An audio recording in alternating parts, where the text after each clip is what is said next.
Hi, friends. Welcome back to the Content Systems for Growth podcast with me, Michele. I'm so happy you're here with me today.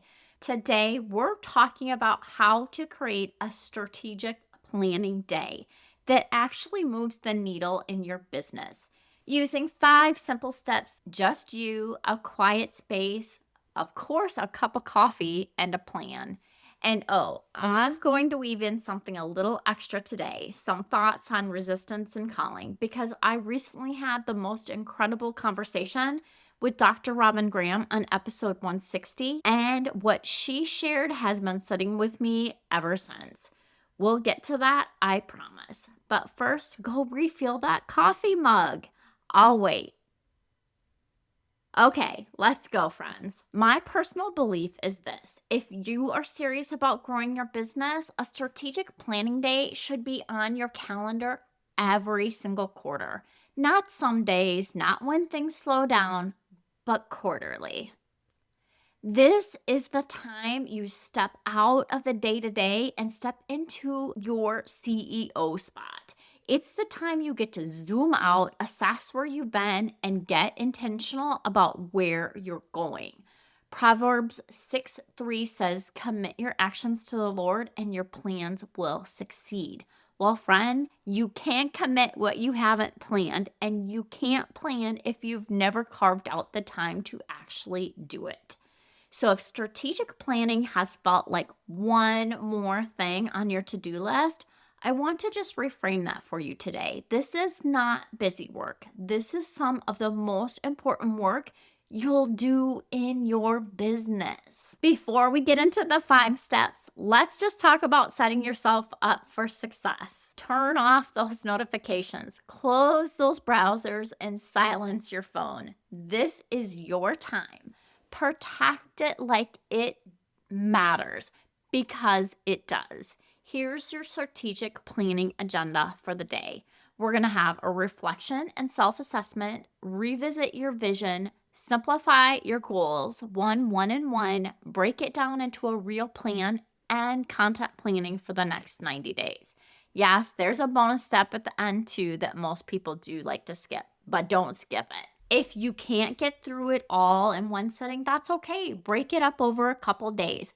Some of my clients even treat it like a little mini retreat, a hotel night, 0 distractions, total focus on their business. Whatever works for you and your season of life. Okay, friends, step 1 is reflection. And before you roll your eyes, stick with me. This doesn't need to be an hour. Give yourself 15 minutes. Grab your journal and answer just these 3 questions. What worked? What didn't work? And what did I learn? That's it. Looking back is really the best way to move forward. You can't see where you're going if you don't understand where you've been and the trips along the way. While you have your journal open, I also want you to do a quick self-assessment. And I mean a real one. Not the put on a show happy. I mean, how happy are you really? Like really, really, how happy are you? Rank your happiness on that scale of 1 to 10 in these different areas. Money, personal growth, self-care with your mind, body, and spirit, family and friends, love relationships, you time, your leisure time, your home time, and your business. I also love incorporating a SWOT analysis in the step 2. That's your strength, weaknesses, opportunities, and threats. It might sound like something a big corporation does, but I promise it's just as valuable for a solo entrepreneur mapping out her next 90 days.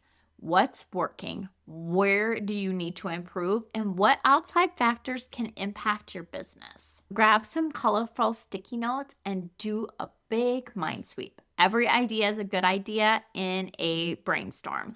And while you're reflecting, don't forget to celebrate your wins, friend. Pull out that win jar if you have one.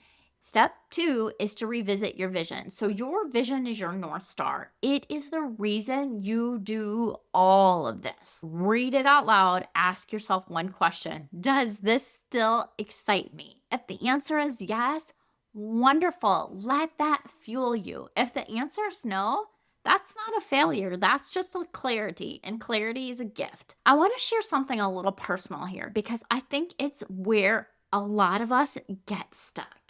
I used to be embarrassed about the whole pivoting thing. Like somehow deciding to change direction meant I had gotten it all wrong. But friend, I don't believe that anymore. Sometimes a pivot is God's nudges.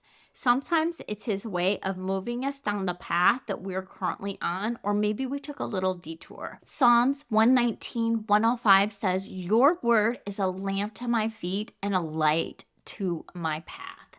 A lamp to your feet, not a spotlight on the whole entire road.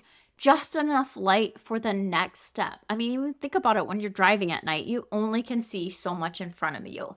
Your job is just to stay open to it, to be looking for those things in your life that are on your path, even if that means releasing the plan that you had before. This actually connects so beautifully to what Dr. Robyn Graham shared in episode 160. Robyn is an anxiety breakthrough strategist who helps Christian women break free from anxiety-driven patterns. And when we talked about her own business pivot, what she described was honest and so relatable. She'd already built a successful marketing and branding consulting business. She has 3 kids, life was full. When she felt that nudge, that clear sense that she was meant to help people struggling with anxiety, she resisted.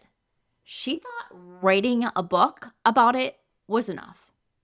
That was it. That's all God was calling her to do. She thought she could quietly answer the call without fully stepping into it. Can you relate to that? I know that I can. But you see, God kept opening doors for Robyn, and over time, she leaned in through prayer, through conversation, through training in neuroscience and coaching. She began to see real transformation in her clients, and that confirmation became her compass. That first came up in our conversation. A lamp to your feet, not a floodlight on the whole road. And it was one of those moments where everything just clicks. God doesn't always reveal the whole path. Often he reveals just the next step. And that's enough to move forward because we don't need to be overwhelmed with the whole entire plan that he has for us. Your vision doesn't have to be the full picture. It just has to be true to where you are right now. Give yourself permission to adjust to where the season changes or where the assignment shifts. 3 is to simplify your goals. 1, 1, and 1. This is the stuff where so many of us get stuck because we overthink everything. We want to do all the things, hit all the goals, and serve all the people. But let's make it simple. Let's make it a little less stressful. 1 big goal for your year, 1 clear focus for the next 90 days, and 1 small focus for the next 30 days.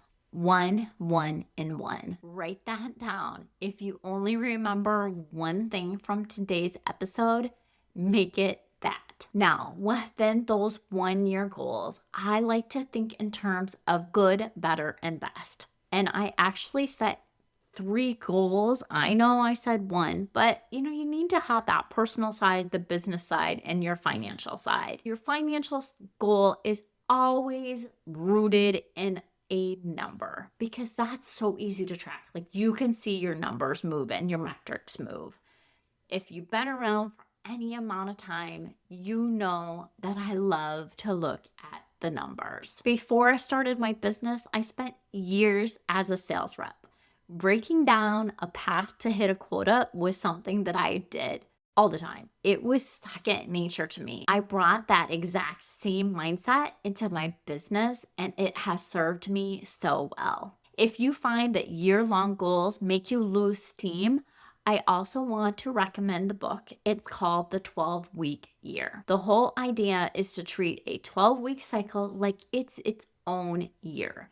The finish line is closer, the urgency is real, and you actually move forward on things. I've seen this work for clients who struggle with long horizon planning. And always, always, always come back to the question, what are you truly committed to?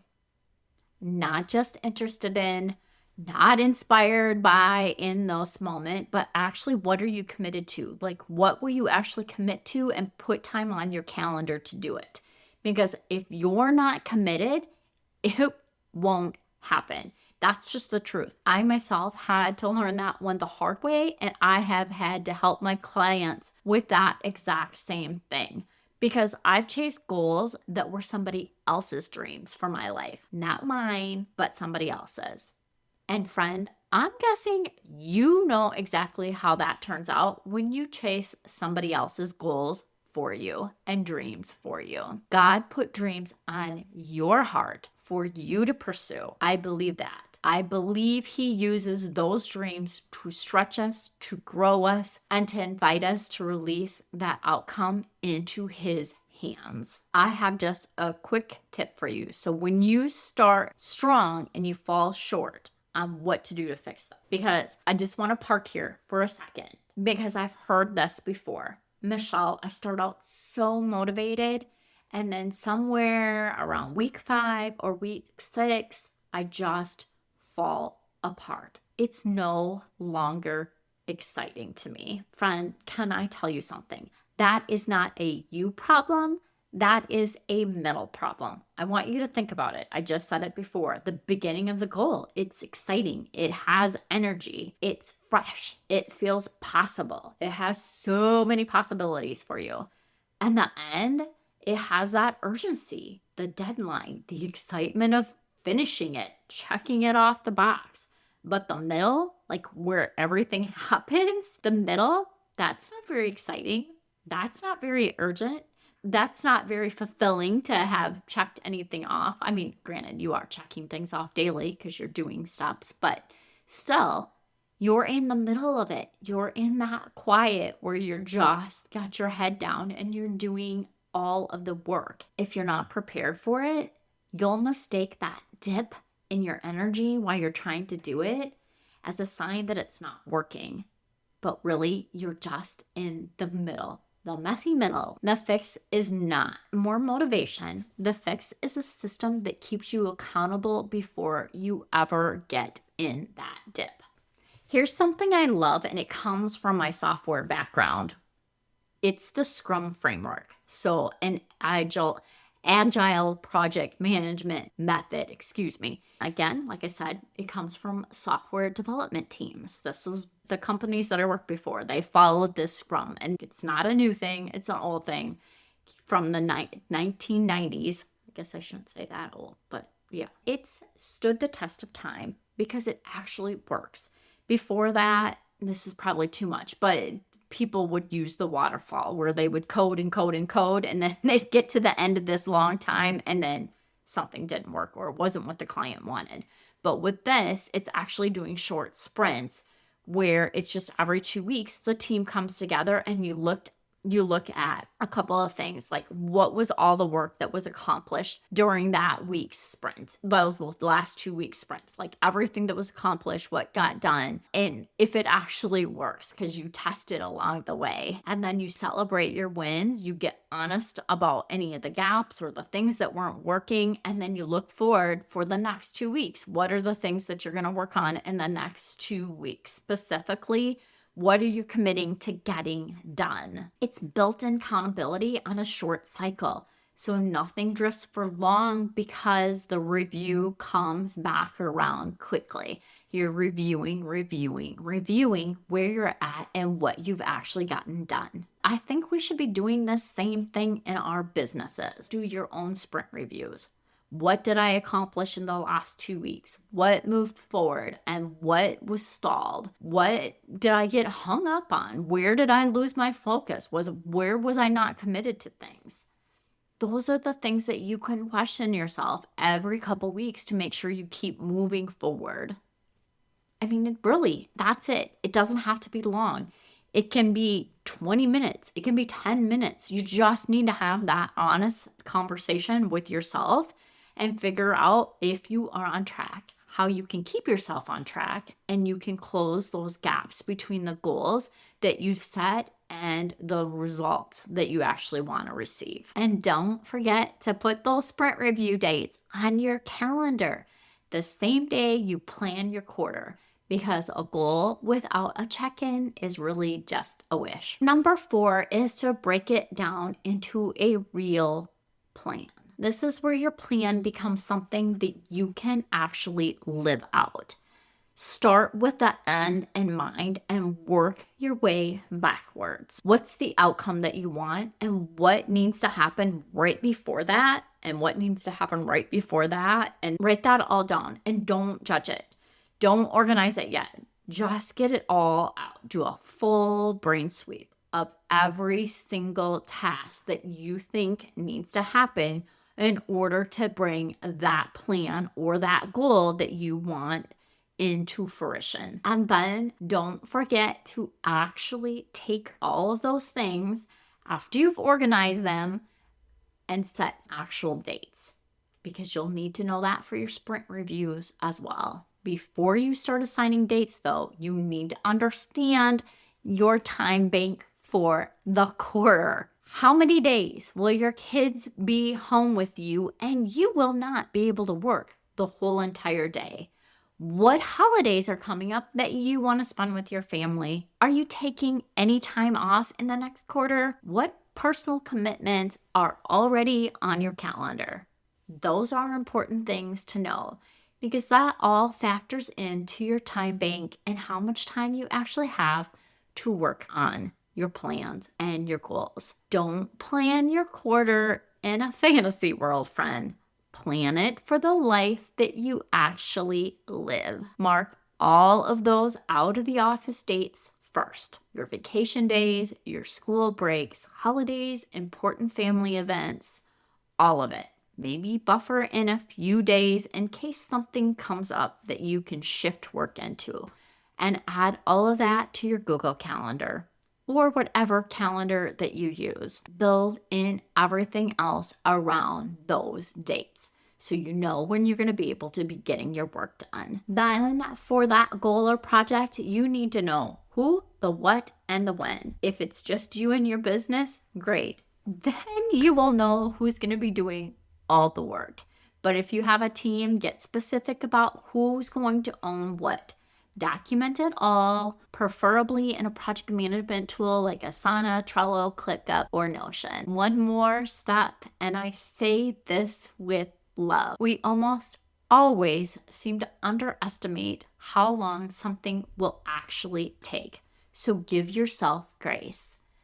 Build in a little buffer. And please, if you're planning to revamp anything or have a new big fancy offer, that is the only project for the quarter. One major project at a time. I've watched a client try and launch a new group coaching offer while remodeling their house.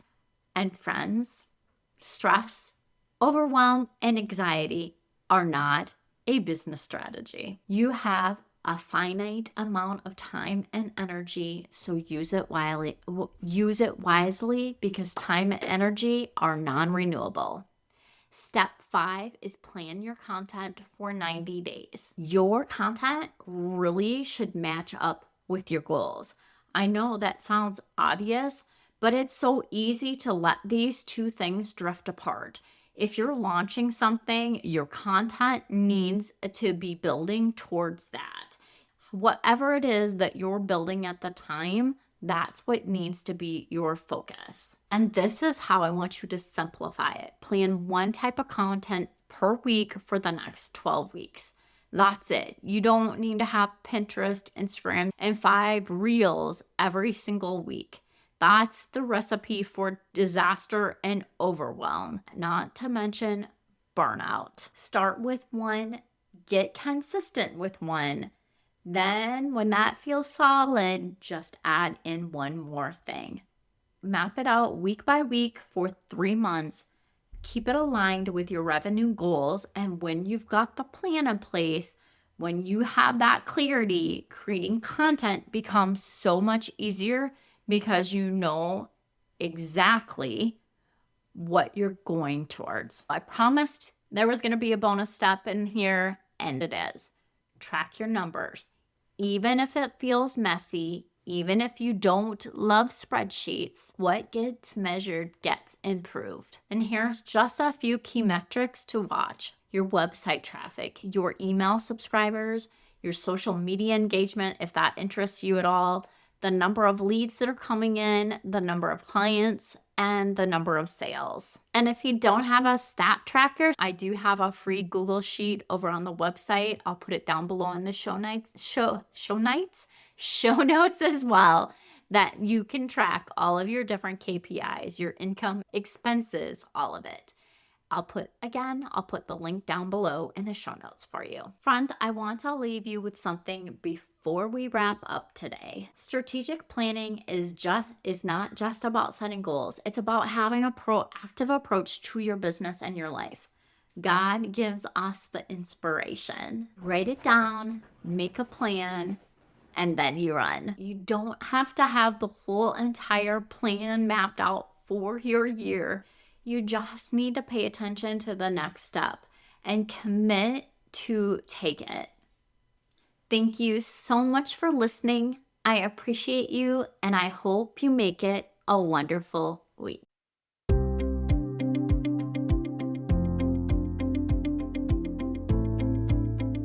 Yay! Thank you so much for listening. I hope that you found this episode valuable and learned some actionable tips that you can implement in your business so that you can feel accomplished and less stressed.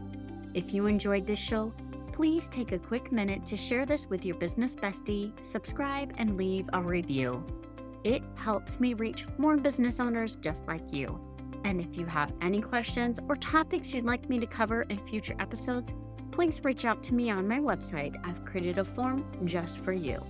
Remember, with the right system and mindset, you can achieve the success your heart desires.